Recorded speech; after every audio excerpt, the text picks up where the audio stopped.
Hello friends, నేను మీ జడి. Welcome to Bigg Boss updates. Bigg బాస్లో ఓటింగ్ రిజల్ట్ థర్స్డే ఎలా ఉందో చూద్దాము.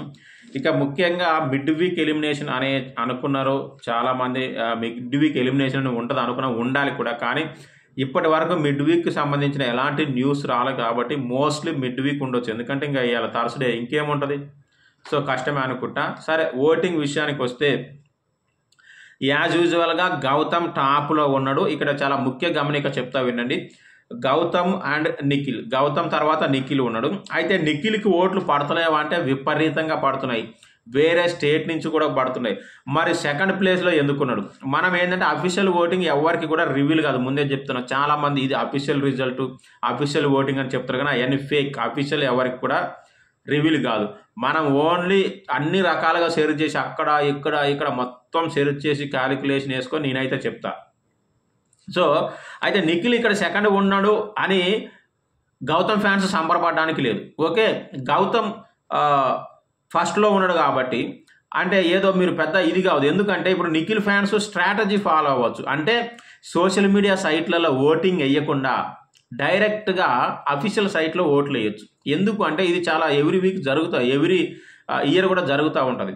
అంటే చాలామంది ఏం చేస్తారంటే నిఖిల్ ఇక్కడ సెకండ్ ఉన్నాడు కదా, గౌతమ్ ఫ్యాన్స్ రిలాక్స్ అవుతారు, గౌతమ్ ఫ్యాన్స్ కూల్గా ఉంటారు. సరే, తెలుగు వాళ్ళు అనుకోవచ్చు, ఏమైనా అనుకోవచ్చు. మన అఫీషియల్ సైట్లు వేస్తే నిఖిల్ టాప్లో ఉంటాడు, వాళ్ళు రిలాక్స్ అయిపోయి మెల్లిగా ఓట్లు తగ్గించుకుంటారు. లేదంటే నిఖిల్ సెకండ్ ఉన్నారు కదా, ఇక ఏం గెలవలేరులే, మనకి ఏం కాదులే అనుకుంటారు. సో అలా మనం వాళ్ళని బీట్ చేయొచ్చు అని అవతలి నిఖిల్ కావచ్చు, ఎవరైనా కావచ్చు, అవతలి వాళ్ళు స్ట్రాటజీ ఫాలో అవుతారు. సో కాబట్టి జాగ్రత్తగా మీరు ఏం చేయాలంటే గివ్ అప్ ఇవ్వకుండా వేస్తూనే ఉండాలి. టాప్లో ఉన్నాడు కదా, ఓట్ల పర్సెంటేజ్ కూడా చాలా డిఫరెన్స్ ఉంది మామూలుగా బయట అయితే. అలా అని చెప్పేసి రిలాక్స్ అవ్వద్దు, వేస్తూనే ఉండాలి.